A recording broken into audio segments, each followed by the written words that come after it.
Magandang umaga po sa lahat. Ating pong papanayin ngayong umaga ang Station Commander ng Santa Ana Police Station 6 ng Manila Police District, si Police Superintendent Bernardino Cubaco.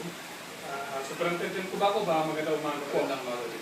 So, kamusta po ba ang kalagayan ng ating kapulisan sa Station 6? Sa ngayon po ay patuloy na naglilingkod sa komunidad sa pagpapatupad ng batas upang mapanatili ang katahimikan at kaayusan sa lahat.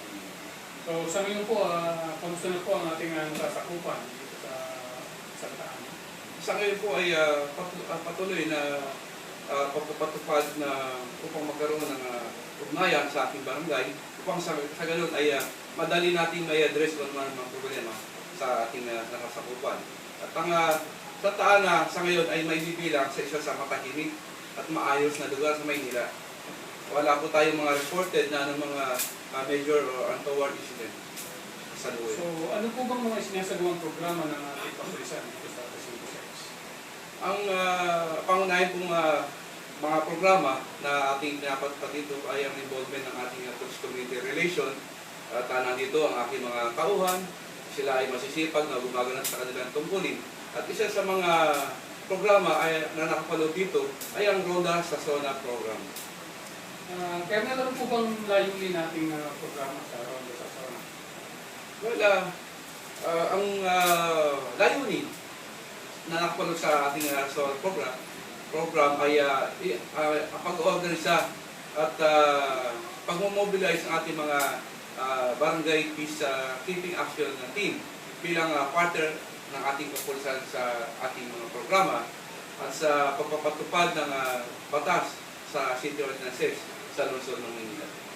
So, sino po ba ang mga pangunahing nagsasagawa ng Ronda sa Zona program natin? Ating pong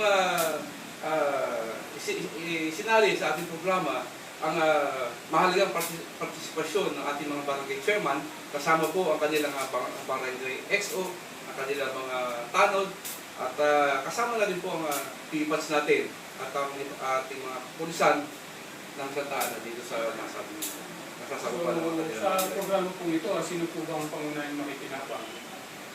Well, kitang-kita po na sa magandang layunin ng ating programa ay ang unang makikinabang ay ang mga residente ng Santa Ana, Manila.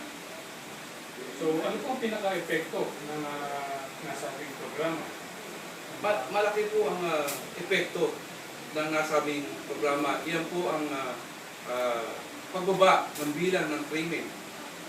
At yan din po ang isa sa mga transformation program na pinatutupad at isa sa mga magandang vision ng ating Chief PNP sa lalo dating 2015. At upang mapababa o ma-reduce ang ating street crime. So, ano po bang nakikita niyo pang dapat gawin para mapabuti ang ating Ronda sa Zona program? Sa ngayon po ay patuloy ang mga programa ng ating higher headquarters up to the down level, from district level to station level to barangay level.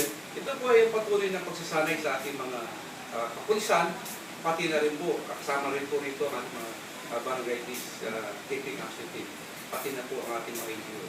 So, maraming salamat po. Yan po si Superintendent Bernardino Cubaco, ang Station Commander ng Santa Ana Police Station. At atin po silang binabati bilang kinilala na sa Best Numbered Police Station ng NCRPO sa ginanap na 112 Police Service Anniversary. So magandang umaga po sa mga.